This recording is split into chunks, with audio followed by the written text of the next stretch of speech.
नमस्कार दोस्तों, डेट है आज की 4 मार्च 2022 और स्वागत है आपका एडिटोरियल डिस्कशन में। आज 3 इश्यूज हम डिस्कस करेंगे। हिंदू से एक आर्टिकल लेंगे इंपॉर्टेंट, एथिकल डायलेमास से संबंधित जीनो ट्रांसप्लांटेशन में। जीनो ट्रांसप्लांटेशन मतलब किसी एक स्पीसीज का ऑर्गन सेल दूसरी स्पीसीज में ट्रांसप्लांट किया जाता है। दूसरा आर्टिकल हम डिस्कस करेंगे बिजनेस लाइन का कॉर्पोरेट गवर्नेंस से संबंधित, और तीसरा आर्टिकल इंडियन एक्सप्रेस का एलपीजी के अल्टरनेटिव से संबंधित। लास्ट में स्टैटिक क्वेश्चन जो आपको अटेम्प्ट करना है, what do you understand by corporate governance, what are the weaknesses in corporate governance in India, और लास्ट में सरकार के द्वारा जो स्टेप्स लिए गए हैं कॉर्पोरेट गवर्नेंस को इंप्रूव करने के लिए, उनको भी डिस्कस करना है। 250 वर्ड्स में आपको इस क्वेश्चन का आंसर देना है। कोट है आज का आर्थर सी क्लार्क का।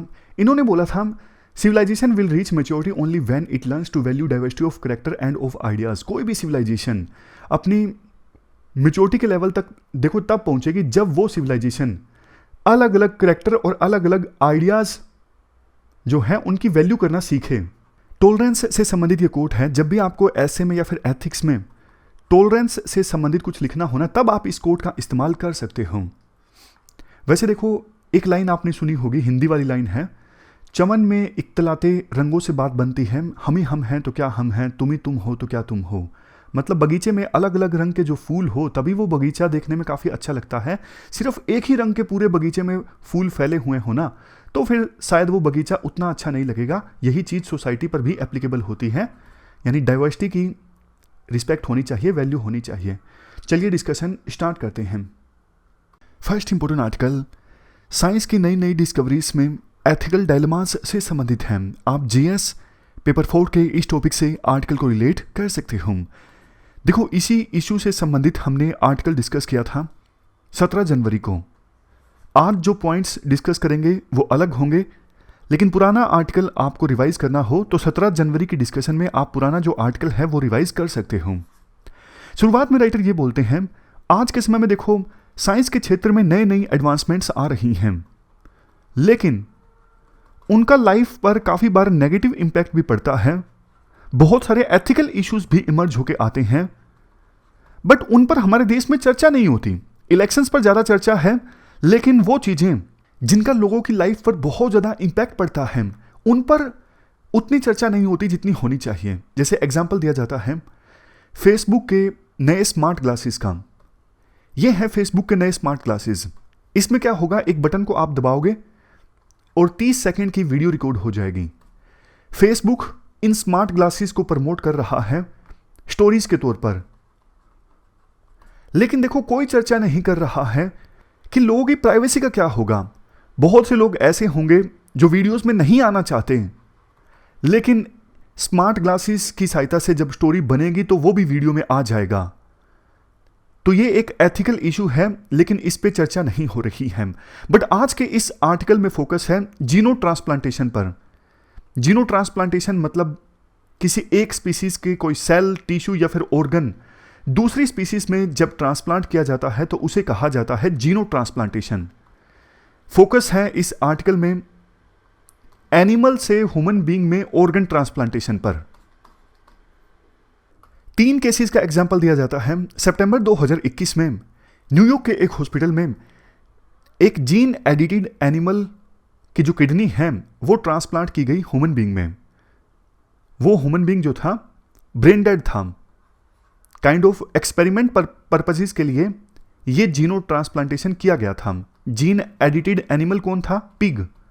पिग की किडनी लगाई गई ब्रेन डेड पर्सन में और देखा जा रहा था क्या ह्यूमन बीइंग में लगने के बाद पिग की जो किडनी है वो काम करती है। तो इसने काम किया। फायदा देखो इसका इतना होगा, यूएसए में 90,000 पर्सन जो हैं वो क्यू में हैं, वो अपना किडनी ट्रांसप्लांट करवाना चाहते हैं, लेकिन उन्हें मिल नहीं रही हैं किडनीज। एक रिपोर्ट के अनुसार तो 1,21,678 लोग लाइन में हैं यूएस में किडनी ट्रांसप्लांटेशन के लिए। अब बात करते हैं दूसरे केस की। यूनिवर्सिटी ऑफ मैरीलैंड में जीन एडिटेड एनिमल का जो हार्ट है वो ह्यूमन बीइंग में ट्रांसप्लांट किया गया। जीन एडिटेड एनिमल कौन था? पिग। अब तीसरे केस की बात कीजिए। तीसरे केस में जर्मनी के एक डॉक्टर ने दावा किया वो एक ऐसा फार्म डेवलप कर रहा है जिसमें जेनेटिकली मॉडिफाइड ऑर्गन्स की वो कल्टीवेशन करेगा ताकि उनका इस्तेमाल किया जा सके ट्रांसप्लांटेशन के लिए।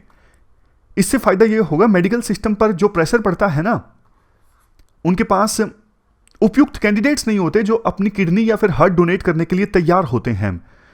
तो फिर ये सब नहीं होगा, क्योंकि जेनेटिकली मॉडिफाइड जो एनिमल्स होंगे उनके ऑर्गन्स का इस्तेमाल कर लिया जाएगा ह्यूमन बींग्स के लिए। अकेले जर्मनी में 8500 पेशेंट्स ऐसे हैं जो अपना ऑर्गन ट्रांसप्लांट करवाना चाहते हैं, अभी लाइन में हैं। तीनों केसेस में एक चीज कॉमन है, पिग। पिग देखो मेडिकल साइंस के हिसाब से सबसे उपयुक्त है ह्यूमन बींग्स में ऑर्गन ट्रांसप्लांटेशन के लिए। इसके पीछे देखो वैसे तो कई रीजंस हैं, जिसमें से सबसे मेन है पिग और ह्यूमन बींग के बीच में सेलुलर केमिस्ट्री का मैच होना। अब देखो 3 एथिकल इश्यूज यहां पर निकल के आते हैं जिन पर चर्चा होनी चाहिए लेकिन नहीं हो रही है। चर्चा इसलिए भी होनी चाहिए क्योंकि संविधान के आर्टिकल 51A में बोला गया है, यह हमारी ड्यूटी है कि हम साइंटिफिक टेम्पर को डेवलप करें। सबसे पहला एथिकल इश्यू, फर्स्ट इश्यू तो देखो एनिमल राइट्स से संबंधित है। जैसा कि हमने तीसरे केस में डिस्कस किया, जेनेटिकली मॉडिफाइड पिग्स को पाला जाएगा पर्टिकुलर फार्म में ताकि उनके ऑर्गन्स का इस्तेमाल किया जा सके ट्रांसप्लांटेशन में। अब देखो क्वेश्चन ये उठता है, क्या एनिमल्स के कोई राइट्स नहीं है? ये जो सोच है ना कि एनिमल्स को पालो ताकि उनके ऑर्गन्स का इस्तेमाल कर सकें, तो ये तो एनिमल राइट्स के अगेंस्ट है ना। ये तो एंथ्रोपोसेंट्रिज्म वाली फिलोसफी है। एंथ्रोपोसेंट्रिज्म वाली जो फिलोसफी है ना, ये बोलती है नेचर में ह्यूमन बीइंग जो है ना वो सेंटर में है, और बाकी जितने भी लिविंग क्रिएचर्स है ना उनकी वैल्यू तभी है जब वो ह्यूमन बीइंग्स के काम आ सके, अदरवाइज उनकी कोई वैल्यू नहीं है। ये फिलोसफी है एंथ्रोपोसेंट्रिज्म। तो जब पिग्स को पाला जाएगा उनके ऑर्गन्स का इस्तेमाल करने के लिए, तो फिर मतलब ये फिलोसफी ऑफ एंथ्रोपोसेंट्रिज्म पे चलने वाली बात हो गई। इसके बाद बात करते हैं दूसरे मोरल डायलेमा की। देखो गांधी जी विविसेक्शन की प्रैक्टिस के अगेंस्ट थे। ये विविसेक्शन क्या होता है? जो जिंदा एनिमल्स पर एक्सपेरिमेंट किए जाते हैं ना रिसर्च के दौरान, वो होता है विविसेक्शन। जैसे चूहे पर आपने देखा होगा कई तरह के एक्सपेरिमेंट किए जाते हैं, तो गांधी जी इस प्रैक्टिस के अगेंस्ट थे।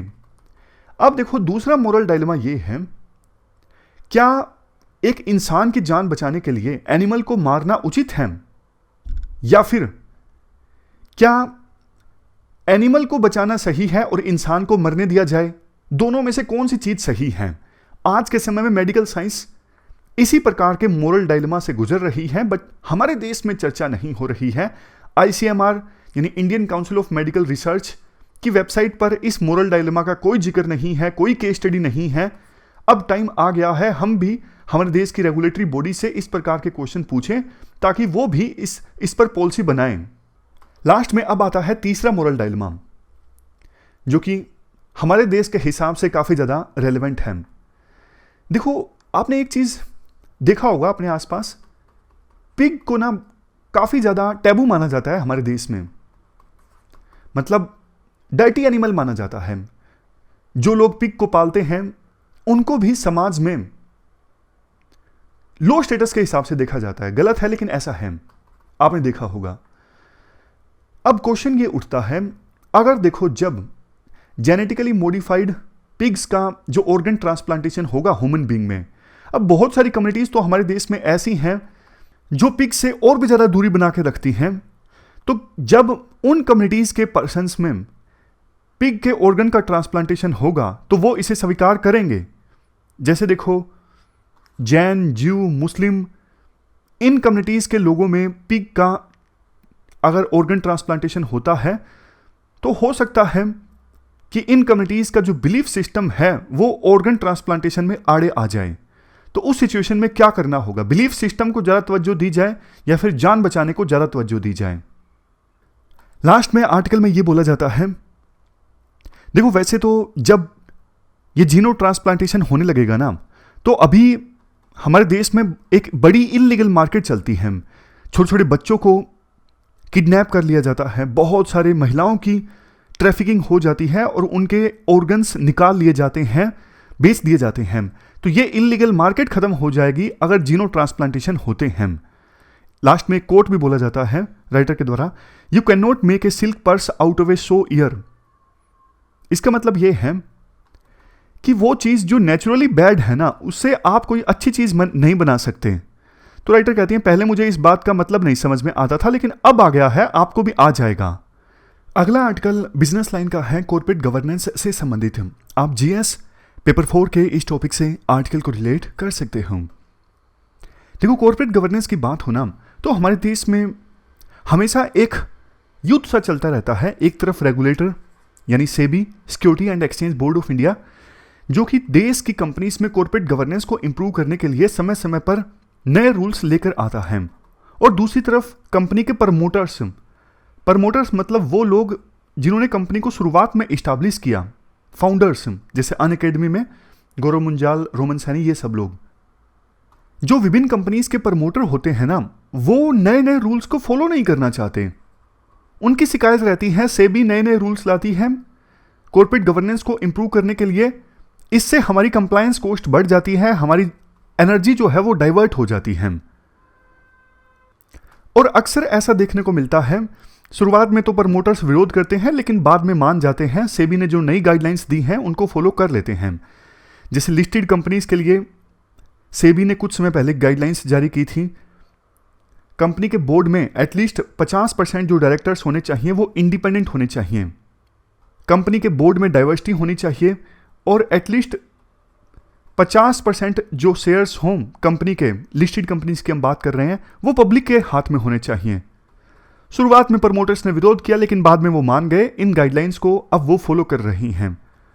लेकिन देखो, हाल ही में कुछ ऐसे केसेस सामने आए जिसमें प्रमोटर्स ने सेबी की गाइडलाइंस को मानने से इनकार कर दिया, जिसमें से सबसे मेन है bifurcation of chairman and managing director post.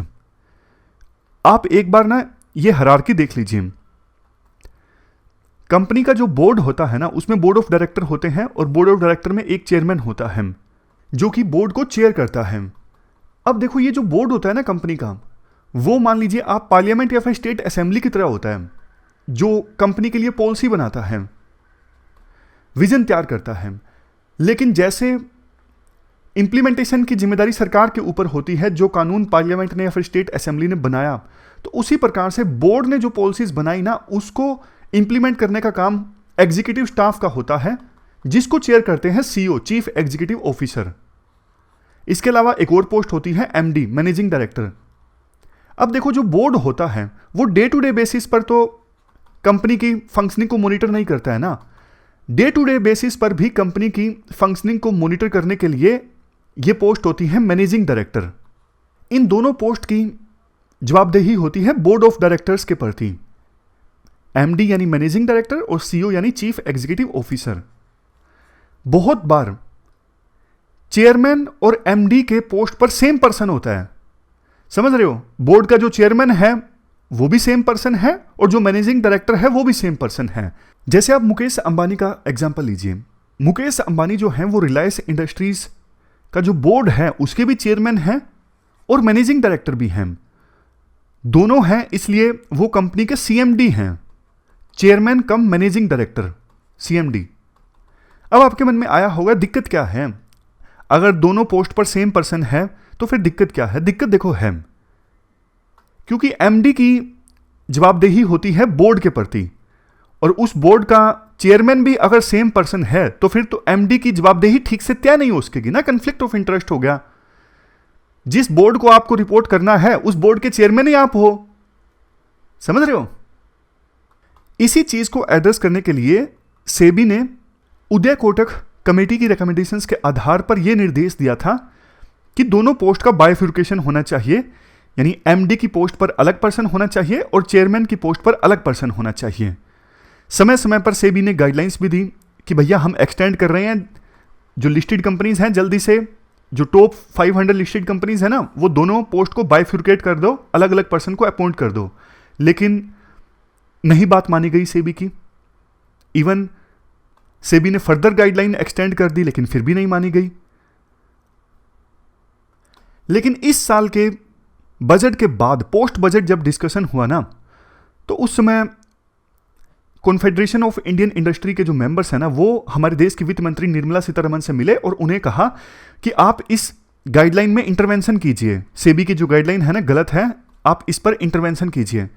Finance minister ने रिस्पॉन्ड किया कि ठीक है, मैं सेबी को बोलती हूं कि वो इस पर विचार करें। और उसके बाद जो सेबी ने किया ना, वो काफ़ी ज़्यादा हैरान करने वाला था। सेबी ने कहा कि ठीक है, आप ये नहीं करना चाहते तो मत कीजिए, हम इसे वॉलंटरी बना देते हैं। राइटर कहते हैं ये क्या बात हुई भाई, वॉलंटरी बना देते हैं? जैसे कोई इनकम टैक्स है वो नहीं पे कर रहा है, सरकार के पास चला जाए, सरकार बोले कि ठीक है आप नहीं पे करना चाहते तो मत कीजिए, हम इसे वॉलंटरी बना देते हैं। ऐसा थोड़ी ना देश चलता है। जो लोग नहीं पोस्ट को बाइफ्यूरकेट कर रहे हैं उनके खिलाफ कार्रवाई कीजिए ना, ऐसे देश चलता है। ऐसे तो देखो कल को सेबी और भी कोई रूल लेके आएगी, ये कंपनी वाले जो लोग हैं वो इकट्ठा हो जाएंगे, प्रमोटर्स के खास करके जिन्होंने कंपनी को इस्टेब्लिश किया, वो अपनी मनमानी करेंगे, वो सेबी के रूल्स को मानने से मना कर देंगे, 2-3 साल तक नहीं मानेंगे, फिर बाद में ये रूल आ जाएगा, सेबी बोल देगी तो वॉलंटरी है, कोई बात नहीं, आप नहीं मानना चाहते तो मत मानिए। जबकि देखो ये स्टैंडर्ड नॉर्म है, डेवलप कंट्रीज में यही होता है। जहां पर भी अच्छी कॉर्पोरेट गवर्नेंस है ना, वहां पे चेयरमैन ऑफ बोर्ड और मैनेजिंग डायरेक्टर दोनों की जो पोस्ट है अलग अलग है। सीएमडी का कोई कंसेप्ट नहीं है, लेकिन हमारे देश में सीएमडी का कंसेप्ट है। लास्ट में आर्टिकल में ये बोला जाता है, हमारे देश में देखो वैसे कंपनीज अपनी ब्रांडिंग पे इतना इतना खर्चा कर देती हैं, प्रोडक्टिविटी इंप्रूव करने पर इतना ज़्यादा भारी भरकम अमाउंट खर्च कर देती हैं, लेकिन सेबी अगर थोड़ा सा नया रूल लेकर आ जाए ना कॉर्पोरेट गवर्नेंस को इंप्रूव करने के लिए, तो फिर कंपनी के प्रमोटर्स बोलने लगते हैं कि हमारी कंप्लायंस कॉस्ट इंक्रीज हो जाएगी, बिजनेस करना मुश्किल हो जाएगा। लेकिन देखो सेबी जो रूल लाती है वो कॉर्पोरेट गवर्नेंस इंप्रूव करने के लिए लाती है ना, माइनॉरिटी जो शेयर होल्डर हैं उनके इंटरेस्ट को प्रोटेक्ट करने के लिए लेकर आती है। खास करके जो फैमिली रन कंपनीज है ना, जिसमें प्रमोटर्स का जो स्टेक है वो ज़्यादा होता है, उनमें ये चीज़ें ज़्यादा होती हैं। अब जैसे रिलायंस इंडस्ट्रीज़ है, रिलायंस इंडस्ट्रीज़ में आपको पता है फैमिली रन कंपनी है और मुकेश अंबानी प्रमोटर हैं, उनका स्टेक काफ़ी ज़्यादा है, तो ऐसी कंपनीज में मनमानी ज़्यादा होती है। वैसे देखो कुछ एक्सपर्ट्स ये भी बोलते हैं कि अगर सेबी को अपनी गाइडलाइंस मनवानी है ना, तो कुछ कैरेट भी दी जा सकती है। स्टिक तो होनी ही चाहिए, जो नहीं फॉलो करता है उसके ऊपर कार्रवाई होनी चाहिए। ऐसा नहीं कि बाद में बोल दे कि हाँ वॉलंटरी है, नहीं ज्वाइन करना चाहते तो नहीं फॉलो कीजिए गाइडलाइन से। लेकिन इसके साथ साथ कैरेट दी जा सकती है। जैसे वो कंपनीज जहाँ पर कॉर्पोरेट गवर्नेंस ज़्यादा अच्छे से फॉलो होती है, वहाँ पे उनको बैंक से कम इंटरेस्ट रेट पे लोन मिल जाए, क्रेडिट मिल जाए, ऐसा कुछ प्रोविजन किया जा सकता है। जैसे जिन कंपनीज में खराब है कॉर्पोरेट गवर्नेंस, उनको मिले 7% इंटरेस्ट की रेट से क्रेडिट यानी लोन। जहां पे कॉर्पोरेट गवर्नेंस अच्छी है उनको 6.8% के इंटरेस्ट रेट से लोन मिल जाए, तो फिर ज़्यादा कंपनीज कॉर्पोरेट गवर्नेंस को इंप्रूव करेंगी। जैसे सिबिल स्कोर होता है जो कि रोल प्ले करता है कि आपको लोन मिलेगा या फिर नहीं मिलेगा, उसी प्रकार से इसको भी जोड़ा जा सकता है। कॉर्पोरेट गवर्नेंस में आपकी कंप्लायंस कितनी है, इसको भी इंटरेस्ट रेट से जोड़ा जा सकता है। और यह भी प्रोविजन किया जा सकता है कि कल को कोई कंपनी कैपिटल मार्केट को एक्सेस करना चाहती है, तो जो कंपनी कॉर्पोरेट गवर्नेंस में अच्छी है उसको कम प्रोसीजर फॉलो करने होंगे, और जो कंपनी कॉर्पोरेट गवर्नेंस में खराब है उसको ज़्यादा प्रोसीजर फॉलो करने होंगे। तो ये कैरेट जो है ना, ये भी फायदेमंद साबित हो सकती है। जैसे ब्रिटिशर्स ने कांग्रेस के आंदोलन को दबाने के लिए कैरेट एंड स्टिक पॉलिसी का इस्तेमाल किया, उसी प्रकार से सेबी भी अपनी बात मनवाने के लिए कैरेट एंड स्टिक पॉलिसी का इस्तेमाल कर सकती है। तो ये हमने पूरा आर्टिकल डिस्कस किया कॉर्पोरेट गवर्नेंस से संबंधित। इसके बाद अगला जो हमारा आर्टिकल है ना, वो एलपीजी के इफेक्टिव अल्टरनेटिव से संबंधित है। आप जीएस पेपर सेकंड के इस टॉपिक से आर्टिकल को रिलेट कर सकते हो। देखो सरकार ने काफ़ी सारे पैसे खर्च कर दिए एलपीजी कनेक्शन को यूनिवर्सलाइज बनाने के लिए, लेकिन बावजूद इसके लोग जो हैं अभी भी एलपीजी का पूरी तरह से इस्तेमाल नहीं करते हैं, खास करके रूरल इंडिया में। आपको पता है क्यों? क्योंकि देखो सिर्फ कनेक्शन देने से क्या होगा, बाद में सिलेंडर को जो रिफिल करवाना पड़ता है वो भी तो सस्ता होना चाहिए ना। कहीं कहीं सप्लाई इश्यूज हैं, कहीं कहीं बिहेवियरल इशू भी हैं, तो बहुत सारे रीजन्स हैं जिसकी वजह से आज भी आपको पता है खास करके रूरल एरिया में एलपीजी का इस्तेमाल पूरी तरह से नहीं होता है खाना बनाने के लिए, जिसकी वजह से बहुत पोल्यूशन होता है। फॉसिल फ्यूल को जलाएंगे तो पोल्यूशन होगा ना, और इस पोल्यूशन की वजह से हर साल लाखों इंडियंस की डेथ हो जाती है क्योंकि काफ़ी तरह के डिजीज़ हो जाते हैं। तो क्या अल्टरनेटिव हो सकता है? अगर एलपीजी नहीं इस्तेमाल करना चाहते लोग तो अल्टरनेटिव क्या हो सकता है? इलेक्ट्रिसिटी देखो एक अल्टरनेटिव हो सकता है। जो इंडक्शन स्टोव्स हैं वो फ्लेमलेस होते हैं, बिजली से चलने वाले, आपने भी देखा होगा इंडक्शन चूल्हा, तो उनको स्विच ऑन करके आसानी से खाना बनाया जा सकता है। देखो वैसे सुनने में तो अच्छा लगता है लेकिन बहुत सारे इश्यूज हैं। जैसे सबसे पहला इशू तो ये है, रूरल इलेक्ट्रिफिकेशन स्कीम के तहत जो इलेक्ट्रिसिटी कनेक्शन मिलता है ना लोगों को, उसमें मैक्सिमम कनेक्टेड लोड होता है 500 वोल्ट का, जबकि इंडक्शन स्टोव चलता है मोर देन 1500 वोल्ट पर। और दूसरा, इलेक्ट्रिसिटी भी तो थोड़ा कम महंगी थोड़ी ना है। देखो हाँ ये बात सही है, कई सारे राज्यों में ये स्कीम है कि 100 यूनिट तक आप इस्तेमाल करोगे तो या तो फ्री है या फिर बहुत कम आपको पैसा लगता है। गरीब लोगों के लिए सरकार इस प्रकार से सब्सिडी देती है। लेकिन 100 यूनिट से ज़्यादा आप इस्तेमाल करते हो तो 1 यूनिट के लिए आपको 7 से 8 रुपये देने पड़ते हैं। तो रूरल एरियाज़ में जहाँ पर इंडक्शन स्टोव्स इस्तेमाल होंगे बिल बढ़ जाएगा, फिर वो इंडक्शन स्टोव्स का इस्तेमाल नहीं करेंगे। तो इसके अलावा और क्या अल्टरनेटिव हो सकता है? जैसे एक अल्टरनेटिव हो सकता है पाइप नेचुरल गैस, लेकिन इसका इस्तेमाल ना डेंसली पॉपुलेटेड अर्बन एरियाज में ज़्यादा हो सकता है। रूरल एरिया में आप पाइप नेचुरल गैस इस्टेब्लिश करना चाहोगे, गांव में तो आपको पता है कई बार तो ऐसा होता है कि दूर दूर घर होता है, एक घर यहाँ पे है, फिर इतनी सारी खाली ज़मीन, एक घर यहाँ पे है। तो पाइप नेचुरल गैस के लिए इंफ्रास्ट्रक्चर इस्टेब्लिश करना बहुत ज़्यादा महंगा पड़ेगा, इसलिए कोई खास अल्टरनेटिव है नहीं एलपीजी का। लेकिन अभी जैसे एलपीजी का डिस्ट्रीब्यूशन होता है ना, रेट है, उनमें बदलाव किया जा सकता है। इसके लिए सरकार ने प्रयास भी किए हैं। जैसे 12 नए बोटलिंग प्लांट्स इस्टेब्लिश किए गए हैं, 9000 नए डिस्ट्रीब्यूटर्स आए हैं। तो सरकार को देखो लॉन्ग टर्म में बेशक सरकार कुछ सोच ले, लेकिन इमीडिएट फ्यूचर में अगर ये चूल्हे जलाने से जो पोल्यूशन को कम करना है ना, तो एलपीजी पे ही रिलाई करना पड़ेगा, और कोई सोल्यूशन है नहीं। बट सरकार एलपीजी के लिए बजट एलोकेशन ना कम करती जा रही है। 2018-19 में एलपीजी डायरेक्ट बेनिफिट ट्रांसफर के लिए सरकार ने एलोकेट किए 31,400 करोड़ रुपए। 2022-23 में कितने? सिर्फ 4,000 करोड़ रुपए। वैसे यार एक बात है, मतलब ये गलत नहीं है। गलत इसलिए कि सरकार पहले बोलती थी कि हम आपको डायरेक्ट बेनिफिट ट्रांसफर करेंगे, आप एक बार महंगा सिलेंडर खरीद लो, आपके खाते में पैसा भेज देंगे। लेकिन अब सरकार पैसा भेज ही नहीं रही है। ये तो एक प्रकार से धोखे वाली बात नहीं हो गई? क्योंकि तभी तो 2018-19 में अगर 31,400 करोड़ रुपए सरकार ने एलोकेट किए, अब 4,000 करोड़ रुपए किए 2022-23 में, तो इसका मतलब तो यही होगा ना। ऐसा तो है नहीं कि जो बेनिफिशरीज हैं उनकी संख्या एकदम से कम हो गई, हमारे देश के लोग एकदम से गरीब हो गए। कैसा हो सकता है? कोविड आया था, बल्कि गरीबी बढ़ी है। तो फिर एलोकेशन कम हुआ है, इसका मतलब लोगों के खातों में कम पैसा दे रही है सरकार एलपीजी का। कोई ना कोई तो रह ही जाएगा ना। तो ये तो गलत है। फिर कल को कोई भी स्कीम आएगी, सरकार बोलेगी कि हम डायरेक्ट बेनिफिट ट्रांसफर करेंगे, नहीं डायरेक्टली आपके खातों में पैसा भेजेंगे। लोग विश्वास ही नहीं करेंगे। लोग बोलेंगे नहीं आप ऐसा करोगे नहीं, हमें पता है। पहले बोल दोगे लेकिन धीरे धीरे एलोकेशन कम कर दोगे और पैसा एक समय ऐसा आएगा, पैसा आना बंद ही हो जाएगा। तो पूरा पॉइंट देखो ये है, सब्सिडी मिलनी चाहिए किसी चीज़ को लेकर, नहीं मिलनी चाहिए, वो एक पूरा अलग इशू हो सकता है डिबेट का। लेकिन पहले ये बोलना कि हम डायरेक्टली आपके खाते में पैसा भेजेंगे, लेकिन धीरे धीरे बंद कर देना, और ये गलत है। खैर लास्ट में कुछ सजेशंस राइटर देते हैं। जैसे देखो आप एलपीजी सब्सिडीज़ को फिर से रिज्यूम कर दो, जो आपने देनी बंद कर दी है उसे रैशनलाइज कर दो, और एलपीजी प्राइसेस जो डेली बेसिस पे चेंज होते रहते हैं, मतलब रेगुलरली चेंज होते रहते हैं, डेली बेसिस पे तो नहीं, उनको आप एक टाइम लिमिट रख दो। मतलब साल में सिर्फ 2 डेट्स को ये रिवाइज होंगे एलपीजी प्राइसेस, ताकि एक प्राइस सर्टेनिटी रहे। लोग जो है वो डिसाइड कर सकें हमें ये यूज़ करनी है या फिर नहीं करनी है।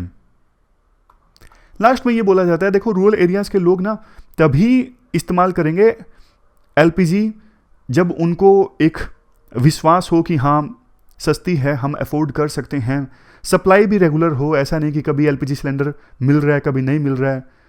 तो जो ये ट्रस्ट डेफिसिट है ना यूज़ करने में, उसको फिल करना होगा अगर सरकार वास्तव में चाहती है कि हमारे देश में सभी लोग एलपीजी का इस्तेमाल करें। तो ये पूरा आर्टिकल हमने डिस्कस किया। अब लास्ट में थोड़ा सा स्टैटिक डिस्कस कर लेते हैं।